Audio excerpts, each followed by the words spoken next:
Good evening and thank you so much for joining us on this episode of Family Matters. My name is Purity Museo.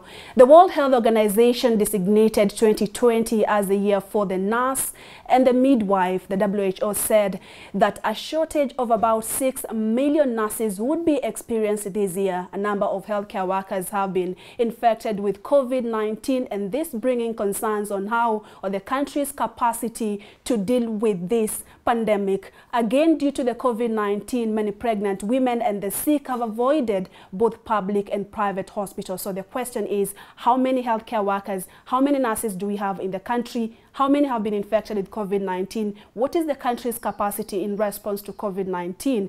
Again, the concerns being raised by the frontline health workers, have they been addressed months after the country reported the first case of COVID-19? Tonight, we speak with the president, the National Nurses Association of Kenya, Alfred Obengo, to bring us to speed on what is happening, the welfare of nurses, and much more. So do join us even as we welcome him to the show. Thank you so much, sir, for your time, and welcome to the show. Thank you, Purity, for having me around. It's always a pleasure. On Thursday this week, you were celebrating this year of the nurse and the midwife. Maybe you can tell us more about what it was about and why 2020. We want to thank the WHO DG, that's the Director General, Dr. Tedros, and the board of the World Health Organization for seeing fit to declare the year of the nurse as the year 2020. That's the nurse and the midwife. The year 2020, that was actually declared the year of the nurse and the midwife, is a culmination of the Nursing Now campaign, which we started 3 years ago. The Nursing Now campaign was a global movement, a global campaign, which was supposed to, and is still supposed to, raise the profile of the nurse and the midwife, and actually put in more efforts to ensure that the community, the society we live with, understand more the role, the specific mandate of a nurse and midwife. Because we believe as nurses and midwives that we've been misunderstood insofar as our real mandate and role is concerned within the healthcare delivery system. Moving forward, the Nursing Now campaign started 3 years ago. This year, we are also celebrating the birthday of the founder of our profession, that is Florence Nightingale. And was it like a coincidence that WHO said it's going to be 2020, or it's because of the COVID-19 pandemic? I can't tell. Some things, just like 200 years ago, Florence Nightingale, the founder of this profession, exactly 200 years ago, was actually treating the victims of the Crimean War. So it's such a coincidence that after 200 years, we are putting nurses in the same scenario, where we have a situation whereby the nursing fraternity, the midwifery fraternity, actually holding the world in their hands. This is demonstrated by the number of recoveries that we've been reporting, because we know within the healthcare workforce, 70% actually of the healthcare workers is composed of nurses. So they're the ones who are doing the bulk work, even so far as having all these recoveries. So we didn't know that when this year was declared the year of the nurse, we are going to have the COVID. But it has demonstrated that the importance, the critical role that the nursing profession plays within the healthcare. And talking of demonstration of the critical role that a nursing sector play in the healthcare sector, let's talk about the frontline healthcare workers, how nurses are coming in the fight against COVID-19, and what exact role they are playing during this time. We at the policy table, through our Director of Nursing Services, that's Dr. Nandili, insofar as planning and evaluating the strategies that the Ministry of Health has put in place to mitigate this invisible enemy. We now, as the clinical nurses, we are on the ground. We are at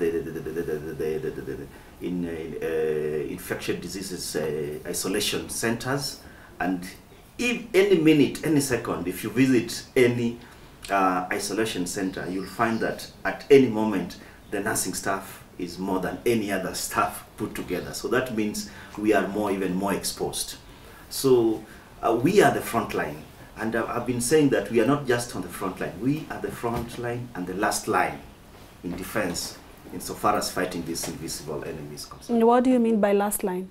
So the specific role of the nurses and midwife within the COVID pandemic war is so clear.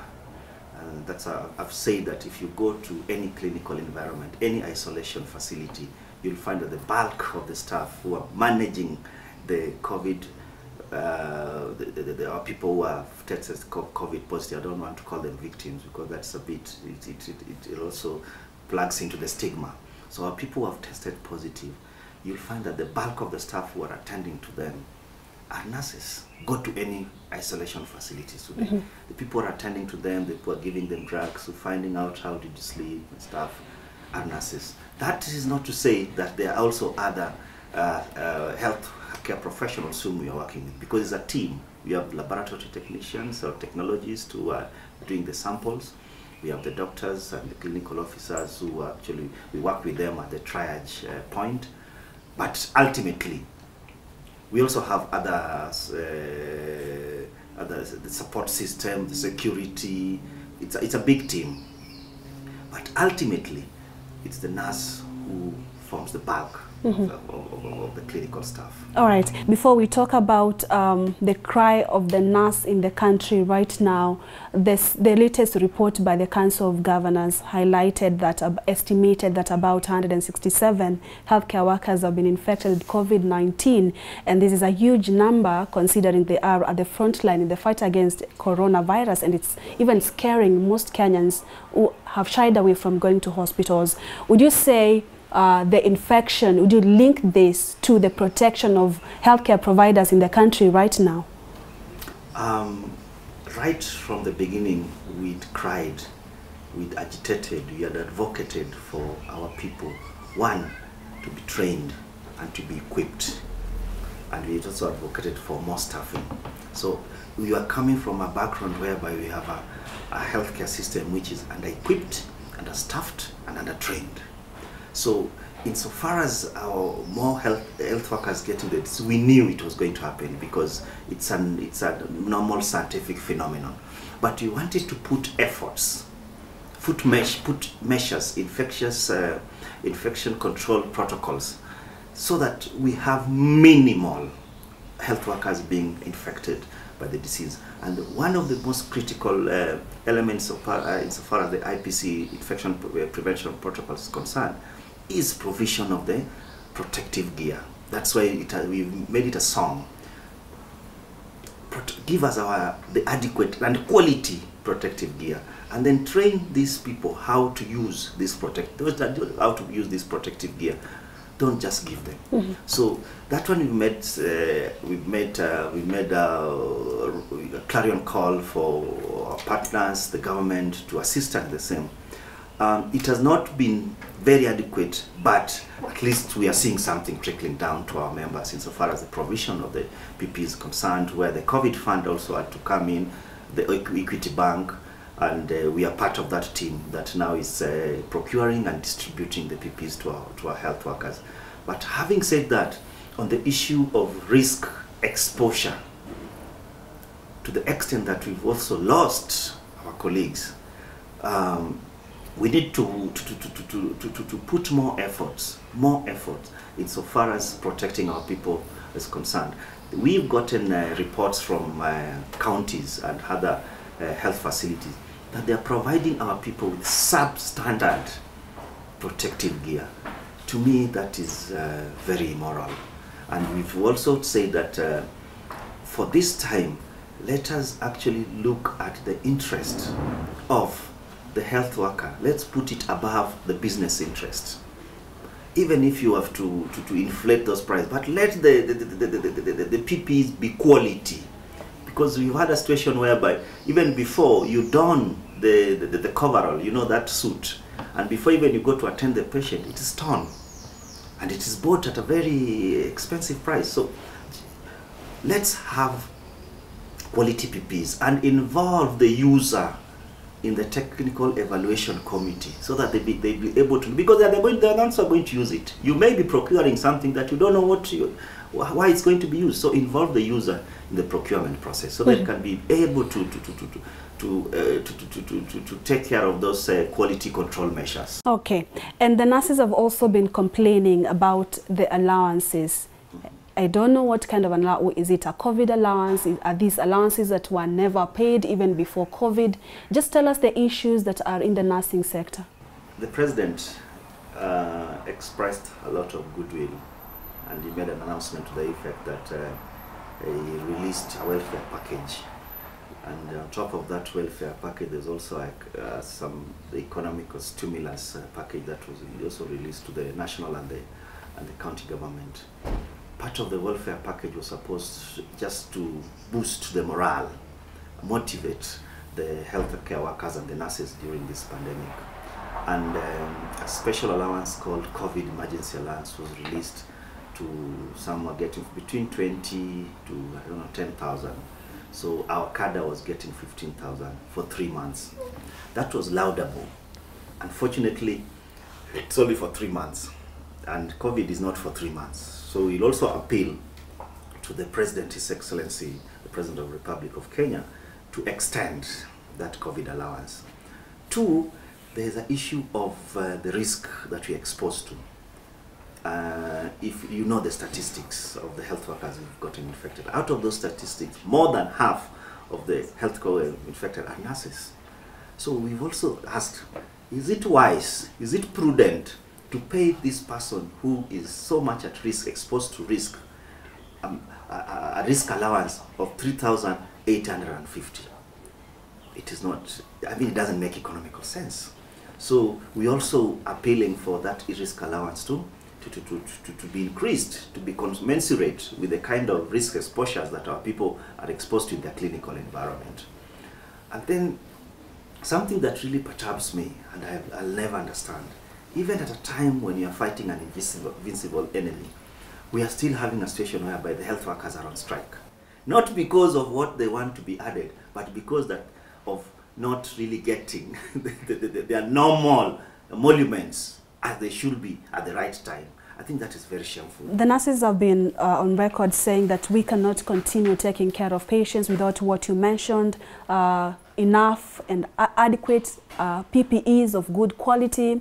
We are talking about the allowances that you just mentioned. Some have even gone on strike. So what is the limit for nurses before they could continue operating during this time in the country? Because again, there are leaders who are coming out and saying health workers going on strike right now, it's inhuman. The strikes that we've had, which I would say they are not really national, but some counties here and there, it's because we've pushed them to the wall. We've really pushed them to the wall. But we've come out under very, very difficult circumstances where we are understaffed to attend and save lives. You even remember, as part of the welfare package that the President announced, we were supposed to employ more nurses and more healthcare staff. It is just trickling down slowly, 4 months after the pronouncement. So definitely we'll still need those nurses and healthcare workers to be employed. Because in any case, we even entered into this war as a healthcare fraternity with an understaffed healthcare workforce. So I would wish to strongly appeal to the government, both two levels of government, to be more sensitive, more proactive insofar as addressing these issues. The psychosocial support for healthcare workers, there was a call center that was launched in this facility. Maybe you can tell us the kind of support that nurses at the frontline are getting during this time. So specifically on the call center, we have it here. It runs, for now it's running during the official working hours, and we are open to all distress calls from healthcare workers across the board. And people assume, I don't know why they assume that healthcare workers are somehow superhuman, that we are able to undergo any stressful situation without feeling the pinch. We are also human. We also need debriefing. When after attending those patients in the clinical environment, especially our people who are in the isolation facilities, there's a lot of psychological trauma. Even when you go back to your family, you have your spouse, your husband or your wife, you have your children, and they look at you, "Mommy, you have come from that place. We don't want to, don't even hug us." So you find that even within the family setup, back home, life has changed for these people who are attending the COVID patients, because the family are like, "No, you go and bathe first," and even psychologically, the interaction is not as it used to be. It's just by prayer, and I keep on praying that within our colleagues who have been working and are still working in this isolation center, it doesn't disrupt the family fabric between them and their spouses and their children. There are instances where healthcare workers have had to turn people away because they don't have skills on how to deal with, even identify a case of COVID-19. How many have you trained? We announced the first case. There was panic all over, especially within the healthcare workforce. And the specific cases were in Kakamega and Kisii, when there's a doctor who just took off. We can't blame them. And that's why we said that the biggest tool, the most important tool to fight this fear is education, training, to train people how on case management, and then to equip them with the right gear so that they feel protected. So those are the steps we've been taking insofar as fighting that fear is concerned. I would say that the training, probably we are at halfway. I don't have the real statistics because of the feedback mechanism, and it's still going on. But we are at halfway, especially within the isolation facilities. So we are also augmenting the efforts by the government to train through their resources. We have also mobilized resources also to train our people. And some of them are decrying of neglect, especially when they turn positive, when they get infected by the disease. How is your department, your association, or even the ministry, is there a protocol, a way of caring for the ones that have turned positive in the fight against COVID-19? That's a very critical question, Purity. Very critical question. We saw the government making efforts, and we even opened an isolation unit specifically for health workers. It was officially opened by Honorable the CS Mutahi, but also that unit got overwhelmed. So we have also our colleagues who have been treated in various peripheral units. But for us as leaders in professional associations, we'll have wished, and still wish, and a strong appeal for the health workers to be treated with dignity upon falling sick, especially this during this period. So to that extent, we've tried as much as possible to mitigate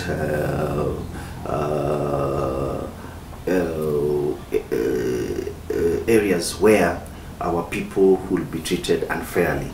And that's one of the strategies that we've put in place, is this the psychosocial center and the call center, where we respond to a distress call.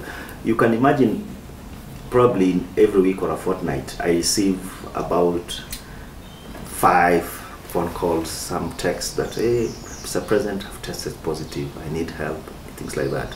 So apart from providing my leadership role, I've also become a counselor, because once in a while you receive those distress calls, but after talking to them, you still refer them to our call center and our counseling experts who are available throughout the country. But we will wish to have our people be treated with dignity upon falling sick during this time. It has not been very smooth, I can say, for some of our people who have tested positive, but we still appeal to the health facilities to accord them dignified treatment. As we finish up on the challenges that are facing the healthcare workers or nurses during this time, there have been a lot of complaints, PPEs, we are talking of allowances, but what should a conducive environment for a nurse who is at the front line in the fight against coronavirus be like?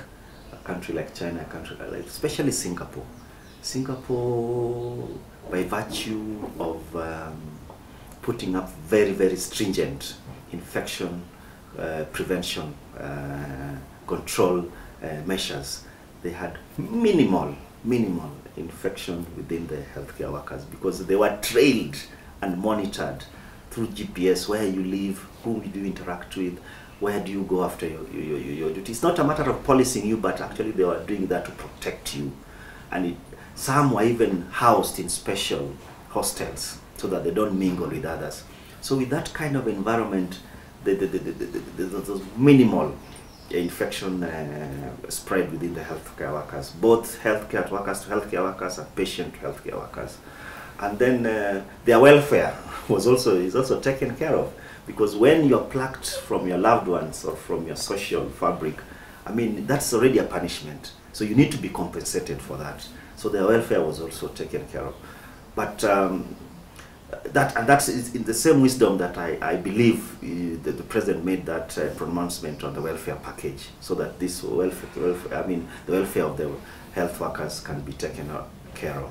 We heard of situations whereby some hotels were identified for housing our health workers.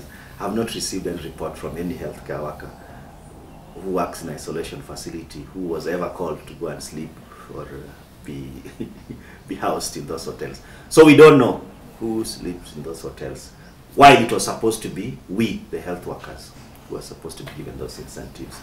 So as of now, we can say that, what I can just say is that our nurses, our midwives, our healthcare professionals are working under very, very difficult circumstances. But we've been able to produce positive results. The number of recoveries I keep on hearing daily, and even the CS and the CAS keep on referring to the good work by the health workers. To me, I'll continue to salute them, and I can tell them that nobody will ever pay you enough for the work you're doing today. But we will still remind the government that they still have an obligation, a duty to pay us, reward us in a way that is commensurate to the work that we've done during this period and will continue doing. And on the management of COVID-19, what are some of the unique features that you've been able to identify as you continue to interact with patients? Because you talked about, yeah, we have a huge number of people are recovering on a daily basis. There's a lot of pressure, there's a lot of heat, so it has been an added pressure to them as they work with the COVID patients. And then some are also COVID patients are also very, very sick. Some are in ICU. In fact, there's a time that all our ICU were packed. So what I can say is that within those difficult circumstances, they have tried to put their best foot forward. We are now winding up. You mentioned when we were starting this show that in many cases, or for so many years, nurses have been misunderstood. So let's talk about the role of the nurse, even as we celebrate the nurse this year. Imagine the hospitals were not functioning during this pandemic. Where will we be? I mean, we'll not even be having those press briefs, daily press updates. It's because of the work that the healthcare workers are doing, the nurses are doing. Is why we are feeding into the daily updates. That's where they get their statistics, they get even issues to talk about. So I still salute the health workers, the nurses, for the wonderful work and the sacrifice they have given during this time. And I still want to repeat, as much as we are sacrificing to save the world, but let's not sacrifice our lives, because safety begins with you. Safety begins with you. Keep safe. Do I take that as your parting shot? Yes. Okay, thank you so much, Alfred Obengo, the President, National Nurses Association of Kenya, for your time and for coming here, for allowing us to interview you, and of course welcoming us to your office. Always my pleasure. Okay, thank you so much. And that brings us to the end of our show tonight. Thank you so much for watching. It's always great having your company. My name is Purity Museo. Do enjoy the rest of our programming, and God bless.